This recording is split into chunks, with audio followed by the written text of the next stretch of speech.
Well, Google wants to get rid of passwords. Instead of using typical methods for accessing your email or accounts, typical meaning typing in a password, Google Glass now wants to move into the future by using biometrics, including fingerprints and eye scans. Google has filed a patent for head-mounted displays that could scan a wearer's fingerprints, eyeballs, veins, and voice pattern, then use the data to access a website on a computer or a mobile device. And all of this could be in place by 2015. To discuss this, I was joined earlier by Derek Khanna, a fellow at Yale Law School. I started by asking him if biometrics would really make accounts safer. Potentially. Most individuals have passwords that are relatively guessable. It doesn't take a computer long to potentially predict your password. When you're dealing with details about your fingerprint or your retina or other such private details, it's almost impossible for a computer to guess it. So there is a legal issue here, though. Because just like it makes it impossible for the computer to guess it, legally, if I'm stopped, and we just had a conversation about police officers, if I'm stopped and police want to search my phone, right now legally, if my phone is protected by a password that I have to speak to an officer, under my Fifth Amendment right, I don't have to share that information. However, courts have already ruled that my fingerprint is not protected because it's evidence, and my eye scan is not protected because it's evidence. Is there an issue here for people who think they're receiving, on some levels, a greater form of privacy, but are actually giving up a certain amount of privacy? I mean, that's a great point. And in addition to that, you're going to be trusting a company like Google or potentially their competitors like Microsoft with a copy of your retina scan or of your fingerprint. And it's unclear exactly what they're going to potentially do with that information. Now, there are potential protections on the horizon to deal with the issue that you're talking about, particularly if you have, a password and your iris, then that would protect you as far as the police would go. Large-scale hacks. So we're not talking about the person who's hacking my email and sending out a message from Ben Swan and somebody clicks on spam.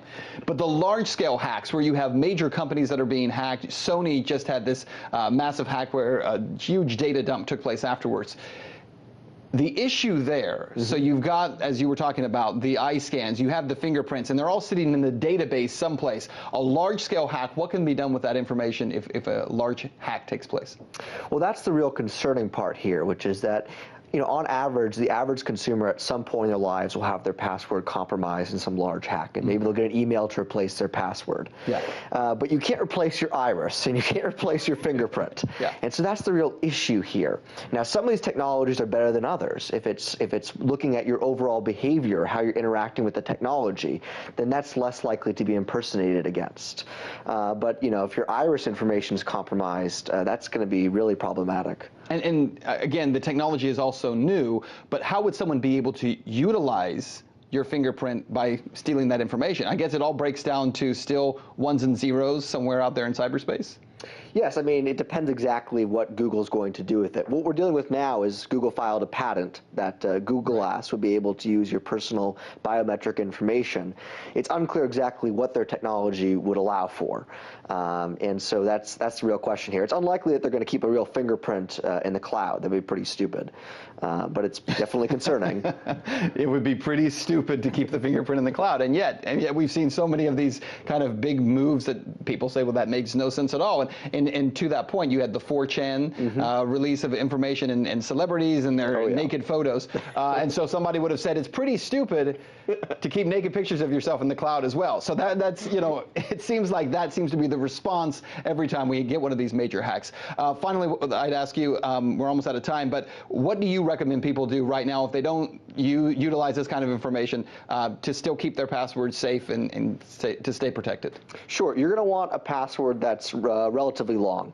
I mean, the rule of thumb is the longer your password is, the harder it is to hack, and you want some letters and some numbers in there. The second thing is stuff that you put on the cloud that's extremely important. So, for example, I would advise against putting naked pictures on the cloud, but if you have to put naked pictures or similar type of information, you can encrypt that information, making it much more difficult for hackers to compromise it. So difficult passwords and encrypt your important information. All right. Derek Khanna, a fellow at Yale Law School, thank you very much. Thanks for having me on.